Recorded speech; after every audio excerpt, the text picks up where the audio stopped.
Bacterial meningitis. Bacterial meningitis is a medical emergency with a high risk of mortality and long-term neurological complications. Therefore, early recognition and immediate management are critical. If asked about further investigations, I would approach this systematically. I would request blood cultures prior to starting antibiotics if this does not delay treatment, as bacteremia is common and blood cultures may identify the causative organism. I would perform a lumbar puncture for cerebrospinal fluid analysis, looking specifically at opening pressure, cell count, glucose, protein, gram stain, and culture. Typical findings would include a raised opening pressure, neutrophilic pleocytosis, low CSF glucose, and elevated protein. However, if the patient has red flags such as a reduced level of consciousness, focal neurological deficits, new-onset seizures, or signs of raised intracranial pressure such as papilloedema, I would first request a CT scan of the brain before performing a lumbar puncture to prevent the risk of brain herniation. I would also request a full blood count, inflammatory markers such as CRP, and serum electrolytes to assess for systemic infection and complications such as hyponatremia due to SIADH. Management should be initiated immediately and should not be delayed for investigations. I would start empiric high-dose intravenous antibiotics, namely ceftriaxone and vancomycin, to cover common organisms, including Streptococcus pneumoniae and Neisseria meningitidis. In neonates, ceftriaxone should be replaced with cefotaxime, and ampicillin should be added to cover Listeria monocytogenes. In adults over the age of 60, ampicillin should also be added for Listeria cover. Adjunctive therapy with dexamethasone should be given early, ideally before or with the first dose of antibiotics, as this reduces inflammatory-mediated neurological complications, particularly hearing loss in children with Haemophilus influenzae infection. Supportive management includes adequate analgesia, antipyretics, careful fluid and electrolyte management, seizure control if needed, and close neurological monitoring in a high-care or intensive care setting. Long-term complications may include hearing loss, cognitive impairment, seizures, and hydrocephalus. This next case describes cryptococcal meningitis. Cryptococcal meningitis is caused by Cryptococcus neoformans and occurs predominantly in immunocompromised individuals, especially patients with advanced HIV disease and CD4 counts below 100.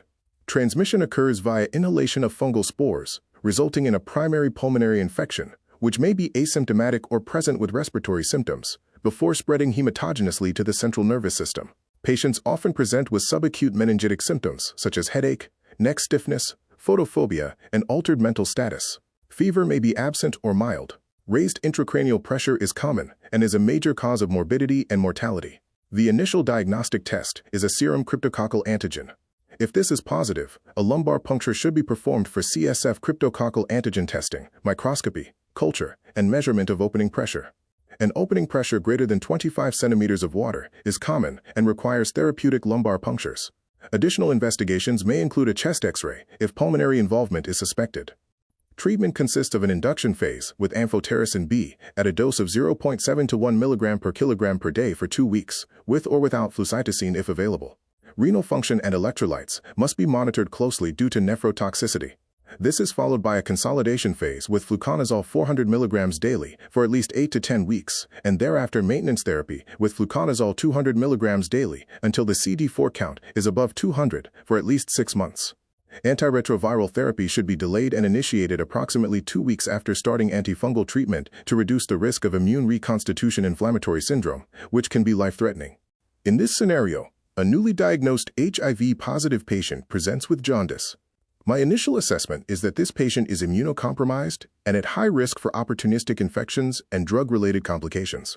The presence of jaundice and abnormal liver enzymes indicates hepatic injury, while the reduced estimated glomerular filtration rate indicates renal impairment.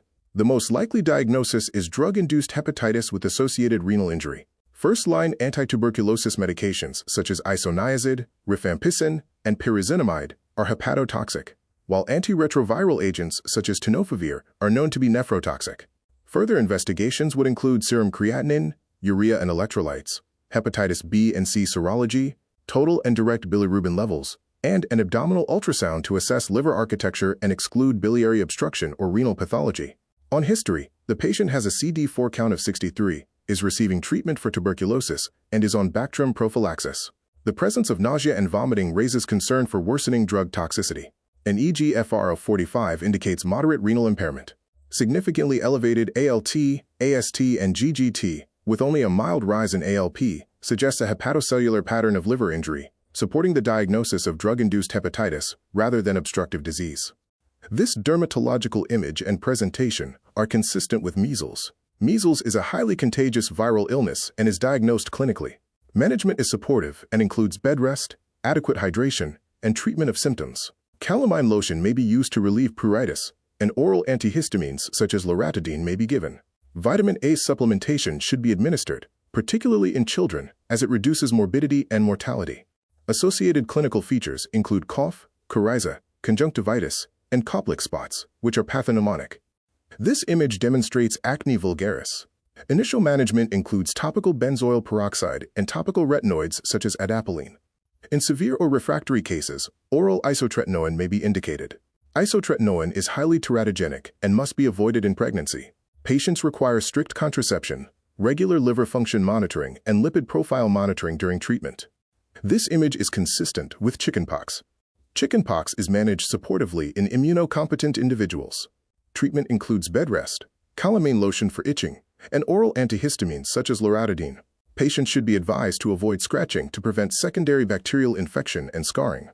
This presentation is consistent with eczema. Management focuses on maintaining skin hydration and restoring the skin barrier. Patients should use emollients regularly, avoid hot baths, and use mild soaps. Topical corticosteroids such as 1% hydrocortisone may be used to control inflammation. In infants and young children, eczema commonly affects the face and extensor surfaces, while in older children and adults it typically involves flexor surfaces, hands and feet. This trauma case involves a 68-year-old woman who fell and now presents with shoulder pain. The X-ray demonstrates a shoulder dislocation. The diagnosis is a shoulder dislocation, and an associated fracture should always be excluded. Further assessment includes a thorough neurovascular examination, assessing sensation over the deltoid region to evaluate the axillary nerve, checking distal pulses, and assessing motor function.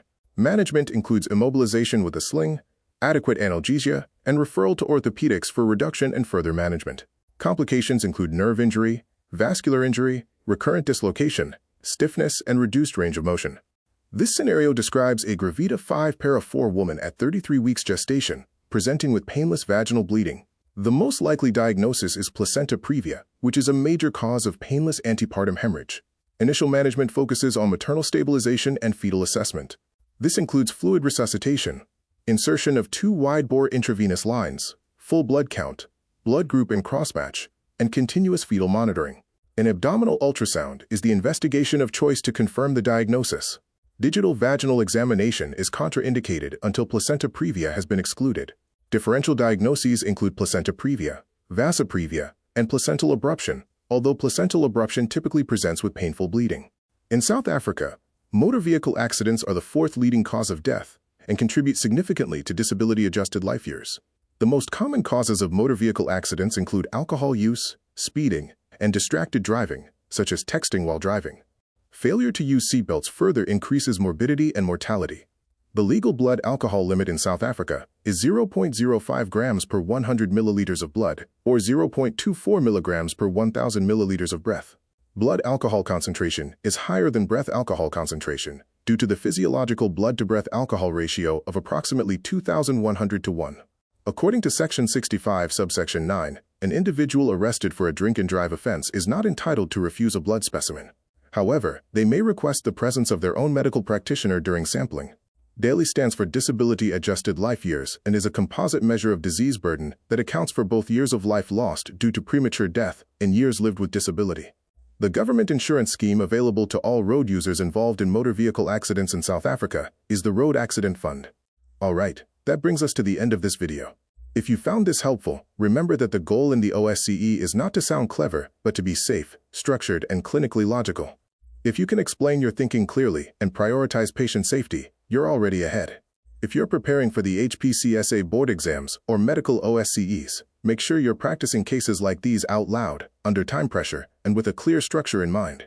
If you enjoyed this video, please like, subscribe, and share it with someone else who's preparing for boards. New OSCE-focused videos will be coming out regularly. If there are specific cases or topics you'd like covered next, drop them in the comments below. Thanks for watching, and I'll see you in the next one.